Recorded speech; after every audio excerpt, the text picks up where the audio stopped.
Pegangin keadaan. Ya nanti aja deh.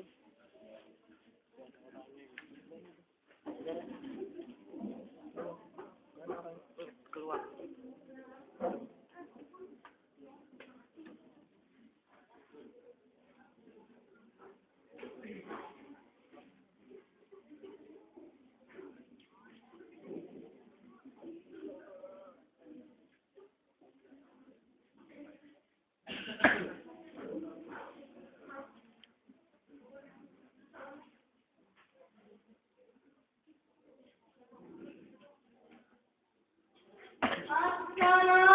Assalamualaikum warahmatullahi wabarakatuh. Amin. Alhamdulillahi rabbil alamin. Wassalatu wassalamu ala asrafil anbiya'i wal mursalin wa ala alihi wa sahbihi ajma'in. Amma ba'd. Hadratul mukarram jamaah hadirin. Hadirin jamaah syarhil Quran rahimakumullah. Hayya bina nashkurullah azza wa jalla alladhi qad a'tana ni'man katsiratan wa hidayatan hatta nastati'a an najtami'a fi hadzal majlis fi dhilli al-ni'am wal 'afiyah. Salatu wa salamun da'imaini ala habibina wa syafi'ina wa maulana Muhammad alladhi amara an-nasa min adh-dhulumati ila an-nur wa kadhalika ila siratil mustaqim.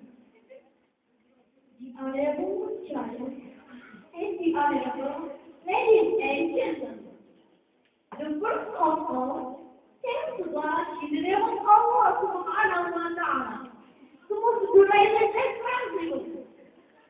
Secondly, this human and alluded our Prophet Muhammad sallallahu alaihi wasallam, who has taken us from the darkness into the light. Keluarga Hakim yang kami dan bijaksana. Hadirin jemaah syarhil Quran yang berbahagia. Profesor Dr. Wahishim menyatakan Indonesia adalah tanah surga yang dihamparkan di Nusantara Nusantara. Hal ini menggambarkan bahwa Indonesia adalah tanah kaya dengan sumber daya alam yang berpotensial. Sumber dan tanam terbesar di Nangro Aceh Darussalam menempatkan Indonesia pada posisi ke-11 negara penghasil tanah terbesar setelah Iran. Menurut emas di Irian Jaya yang mencapai 48 ton per dunia telah menempatkan Indonesia pada posisi ke-3 Asia dan ke-7 dunia. Selain itu, berdasarkan hasil padustrasi Pegastra dan tata ruang wilayah provinsi tahun 2000, luas kawasan hutan Indonesia tercatat 120.353.104 hektar. Bukankah sugesti ini membuktikan bahwa betapa hebatnya sumber daya alam yang dimiliki oleh Indonesia? Namun Indonesia, semua itu belum dapat dinikmati oleh warga Indonesia. Dieksploitasi oleh bangsa-bangsa lain. Sedangkan bangsa Indonesia hanya dijadikan sebagai bangsa. Mengapa hal itu dapat terjadi? Dikarenakan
يا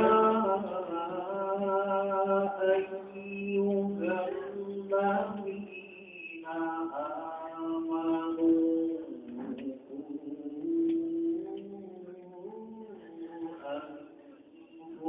أنفسكم وأهليكم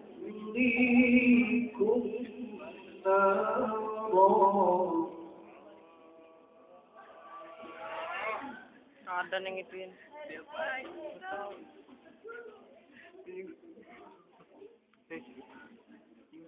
وقودها الناس والحجارة عليها ملائكة غلاظ شداد. Jadi ada nanti orang yang marah. Lombok.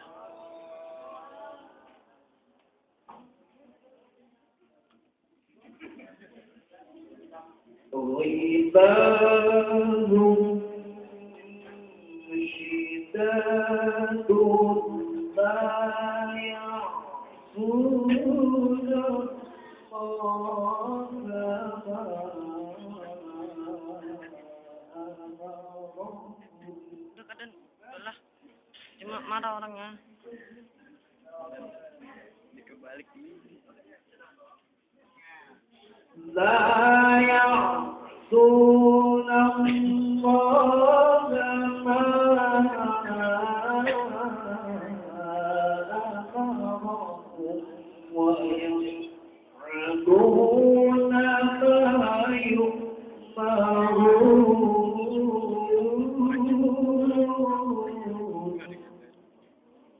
Aku berlindung kepadamu. Sekarang Godaan setan yang tertutup. Dengan menyebut asma-Mu ya Allah, keren. yang Maha Pengasih, Keren korek lagi kemarin. Maha Penyayang. Hai orang-orang yang beriman, peliharalah dirimu dan keluargamu dari api neraka yang bahan bakarnya manusia dan batu. Menjaganya malaikat-malaikat yang kasar, keras, dan tidak durhaka Allah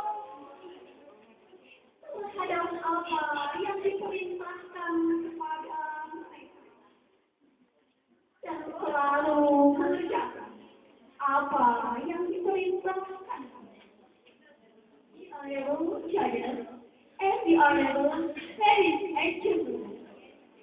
Hadirin, ayat yang baru saja kita dengarkan tadi tergolong dalam golongan surah Madan yang dengan jelas mengatakan wahai orang-orang yang beriman, peliharalah dirimu dan keluargamu dari api neraka. Dalam tafsir Al-Misbah karya Profesor Dr. Quraisy, lafaz guru anfusakum wa ahlikum mewajibkan kepada kita semua untuk dapat menjaga diri kita dan ahli-ahli kita dari api neraka. Sebab turunnya ayat ini yakni ketika Umar bin Khattab bertanya kepada Rasulullah Shallallahu Alaihi Wasallam, wahai Rasul, kami telah menjaga diri kami semua. Lalu bagaimana cara kami untuk dapat menjaga ahli-ahli kami? Kemudian Rasulullah Shallallahu Alaihi Wasallam menjawab, perintahkan kepada mereka apa yang diperintahkan oleh Allah Subhanahu wa Ta'ala kepada dan laranglah mereka dengan apa yang dilarang oleh Allah Subhanahu wa Ta'ala kepada. Lalu siapakah yang dimaksud dengan ahli dalam ayat ini? Yang dimaksud dengan ahli dalam ayat ini adalah istri dan anak. Maka jelaslah bahwa seorang suami adalah figur utama bagi keluarga. Gimana mereka dituntut untuk mampu memberikan sekalian yang terbaik kepada anak-anak. Hadirin, jelas syariat Quran rahimahullah. Namun di zaman modern seperti sekarang ini, di mana para orang tua lebih memilih anaknya dan bisa bergelimang harta, bergelimang kemewahan, serta berkecukupan. Dan semua yang diinginkan oleh anak-anaknya pasti akan diberikan oleh kedua orang tuanya. Hal ini sangat bertentangan dengan apa yang dilakukan oleh Asma kepada anaknya kedua presiden ketika dalam perselingkuhan. Saat itu Asma berkata kepada anaknya, "Wahai anakku, demi Allah Subhanahu wa Ta'ala, hanya engkau yang mengetahui siapa diri. Maka jika engkau merasa berada dalam kebaikan, lanjut. Namun jika engkau merasa berada dalam kejahatan, berhenti." Hal ini menjelaskan bahwa mendidik anak dalam Islam bukanlah dengan cara memanjakan atau bahkan mengarahkan, karena hal tersebut dapat menjadikan mereka menjadi generasi yang siap, generasi yang lemah, baik fisik maupun mental. Cobalah kita lihat bersama fenomena-fenomena yang terjadi di negara. Para generasi muda yang rasanya the dream generation. Mereka lebih memilih berada di diskotik, bar-bar, bioskop daripada mereka berada di masjid-masjid untuk menimba ilmu pengetahuan di suatu masjid. Bukanlah modernisasi ini menunjukkan bahwa kondisi generasi muda kita sekarang ini sedang berada dalam kondisi yang lemah dan akan semakin lemah jika kondisi atau situasi ini dibiarkan begitu saja tanpa adanya antisipasi perubahan atas. Karena hadirin secara fitrah tidak ada orang tua yang tidak menginginkan memiliki anak yang lebih, melainkan para orang tua dan negara ini pun menginginkan generasi yang mulia, generasi yang mampu melanjutkan tongkat estafet perjuangan dalam misi pembangunan negara kita yang terbaik. Hadirin, lalu bagaimanakah cara kita untuk dapat membangun generasi yang mulia? Langkah yang pertama adalah lingkungan keluarga. Keluarga adalah fondasi dasar untuk dapat membangun generasi yang mulia. Oleh karena itu, para orang tua harus menanamkan nilai-nilai keislaman kepada anak sedini mungkin. Sebab golden age pada anak adalah usia 0 sampai 5 tahun. Dan ilmu yang ditanamkan kepada anak usia ini akan selalu melekat di hati anak tersebut. Sehingga kelak akan terbentuklah seorang anak yang berbakti kepada kedua orang tuanya. Seorang anak yang selalu bercucuran air mata karena mendoakan kedua orang tuanya di sepertiga malam. Dan seorang anak yang berguna bagi negara, masyarakat, serta agama. Adapun yang kedua, lingkungan pendidikan. Para orang tua dan para pendidik hendaknya memberikan bekal ilmu dan akhlak kepada anak-anak calon generasi bangsa. Karena hanya dengan ilmu dan akhlak yang dimiliki mereka tidak akan menjadi generasi yang siap atau generasi yang sebagian pakar ahli tafsir, makna diangkat adalah artinya. Dan suatu ucapan bukanlah seseorang dikatakan yatim apabila ditinggal mati oleh kedua orang tuanya, melainkan seseorang dikatakan yatim apabila yatim ilmu dan akal. Oleh karena itu, jika ilmu dan akal yang dimiliki oleh mereka, insya Allah mereka akan menjadi generasi yang dinanti-nantikan oleh bangsa Indonesia. Sebagaimana dijelaskan dalam Al-Quran surah At-Taubah ayat 14. Ya ayyuhalladzina amanu min azwajikum wa awladikum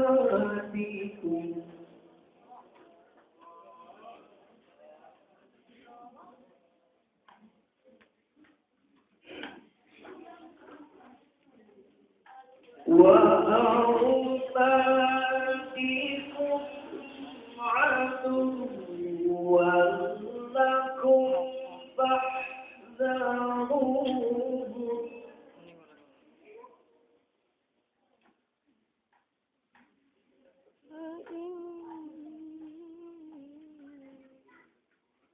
وإن تعفوا وتصفحوا وتغفروا فإن الله غفور رحيم.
Sesungguhnya di antara istri-istri dan anak-anak ada yang menjadi musuh bagimu.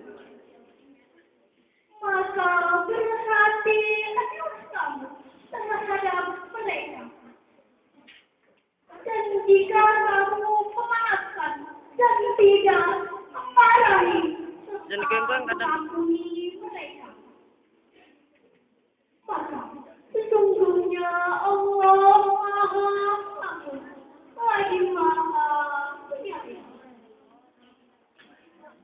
Sesungguhnya hartamu dan anak-anakmu hanyalah cobaan bagimu, dan di sisi Allah Maha pahala yang khusus. Maha benar Allah dengan segala firman. Hadirin jemaah yang rahimahumullah.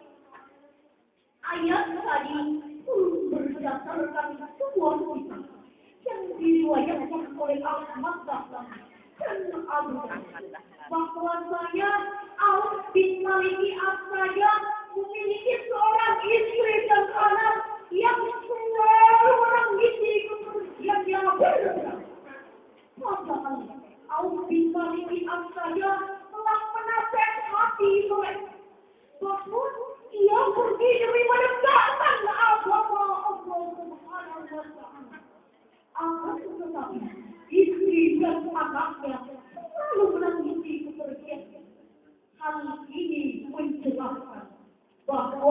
istri dan anak-anakku bisa saja menjadi musuh bagiku.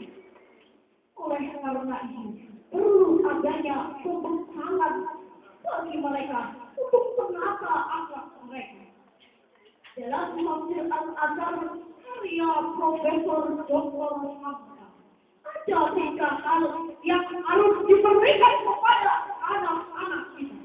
Yang pertama, hendaknya selalu beriman dan bertakwa kepada Allah Subhanahu wa Ta'ala dan selalu menghormati orang tua. Yang kedua, segala perbuatan di dunia ini pasti ada balasannya. Oleh karena itu, lakukanlah apa yang diperintahkan oleh Allah Subhanahu wa Ta'ala dan jauhilah segala larangan. Adapun yang ketiga, hendaknya selalu menghormati guru. Orang yang telah memberikan ilmu kepada kita. Karena dia dengan ilmu yang bermanfaat, hidup akan terbaik. Hadirin jamaah syahidul rahimahullah.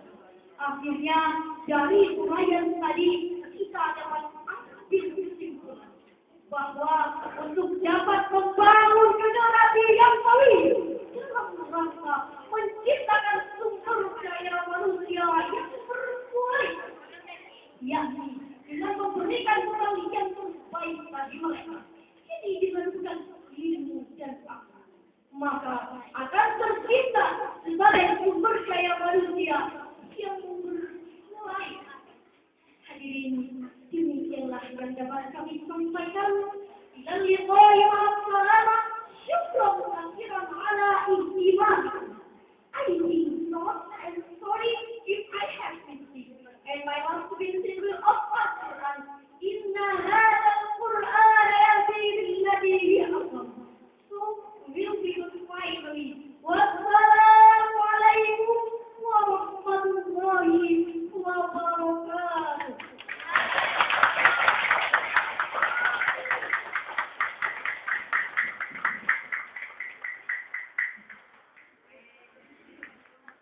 Baik, terima kasih kepada Kapila.